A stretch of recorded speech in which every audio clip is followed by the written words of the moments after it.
Umar ரலியல்லாஹு அன்ஹு அவர்களின் மாதாந்த உதவித்தொகை. உமர் அவர்கள் ஹலிஃபா பொறுப்பினை ஏற்றுக்கொள்வதற்கு முன்பாக அவர்கள் வியாபாரம் செய்து அதன் மூலம் தன்னுடைய வாழ்க்கை தேவைகளை நிறைவு செய்து கொண்டார்கள். ஆனால் அவர்கள் ஹலிஃபா பொறுப்பினை ஏற்றுக்கொண்ட நாள் முதல் வியாபாரத்தில் ஈடுபட இயலவில்லை. பைத்துல் மால் என்ற பொது நிதியத்திலிருந்து ஒரு குறிப்பிட்ட அளவு உதவி தொகையை பெற்று வரலானார்கள். இவர்களுக்கான உதவித் தொகையை எவ்வளவு நிர்ணயம் செய்வது என்ற ஆலோசனை முன்வைக்கப்பட்ட பொழுது அலி ரலியல்லாஹு அன்ஹு அவர்கள் கூறினார்கள், மிகவும் வசதி படைத்தவரது செலவினங்களைப் போலவும் அல்லாமல் மிகவும் வறியவரின் செலவினைப் போலவும் அல்லாமல் நடுநிலையானதொரு தொகையை நிர்ணயம் செய்யும்படி அறிவுரை பகர்ந்தார்கள். மற்றவர்களது கருத்துக்களை விட அலி அவர்களின் கருத்து நிறைவாக இருந்ததால் அதனை உமர் அவர்கள் ஏற்றுக்கொண்டார்கள். நடுநிலையானதொரு தொகை நிர்ணயம் செய்யப்பட்டது. ஆனால் எவ்வளவு என்பதை எந்த அறிவிப்புகளிலும் குறிப்பிடப்படவில்லை. பின்னர் காலப்போக்கில் உமர் அவர்களுக்கு வழங்கப்பட்டு வருகின்ற படித்தொகை போதா குறையாக இருப்பதை உணர்ந்த சில நபித்தோழர்கள் அலி, உஸ்மான், ஜுபைர் மற்றும் தல்ஹா ரலியல்லாஹு அன்ஹு ஆகியோர் இது விஷயத்தில் தலையிட்டு உமர் அவர்களுக்கு வழங்கப்பட்டு வருகின்ற உதவி தொகையை உயர்த்த வேண்டும் என்ற எண்ணம் கொண்டனர். ஆனால் இந்த விஷயத்தை உமர் அவர்களிடம் நேரடியாக தெரிவிக்க பயந்தனர். எனவே இது விஷயத்தில் உமர் அவர்களின் மகளும் இன்னும் இறைத்தூதர் அவர்களின் மனைவியுமான அன்னை ஹப்சா ரலியல்லாஹு அன்ஹா அவர்களை தலையிடுமாறு கோரினார்கள்.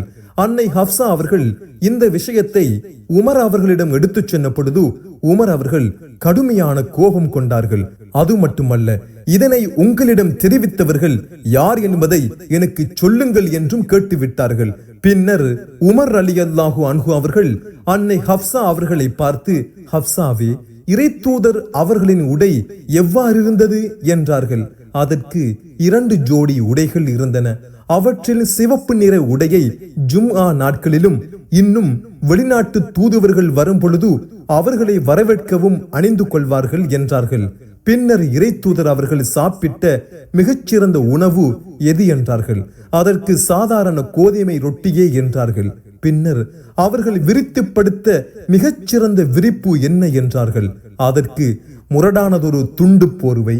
கோடை காலத்தில் அதனை 4ஆக மடித்து அதன் மீது படுத்துக் கொள்வார்கள். இன்னும் குளிர்காலத்தில் 2ஆக மடிப்புகளை கீழாகவும் 2 மடிப்புகளை போர்வையாகவும் போர்த்திக் கொள்வார்கள் என்று கூறினார்கள்.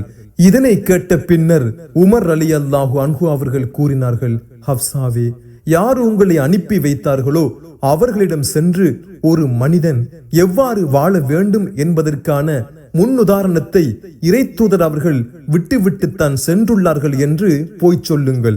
அவரை நான் பின்பற்ற விரும்புகின்றேன். என்னுடையதும் இறைத்தூதர் அவர்களதும் அபூபக்கர் அவர்களதும் நோக்கங்கள் ஒன்றே. எங்களுக்கான உதாரணம் என்னவென்றால், ஒரே பாதையில் பயணிக்கின்ற 3 பயணிகள் போன்றது. முதலாவது மனிதர் கட்டு சாதனங்களுடன் பயணத்தை ஆரம்பித்து தனது குறிக்கோளை அடைந்து கொண்டார். 2வது மனிதரும் அவ்வாறே, அவரும் தன்னுடைய குறிக்கோளை அடைந்து கொண்டார்.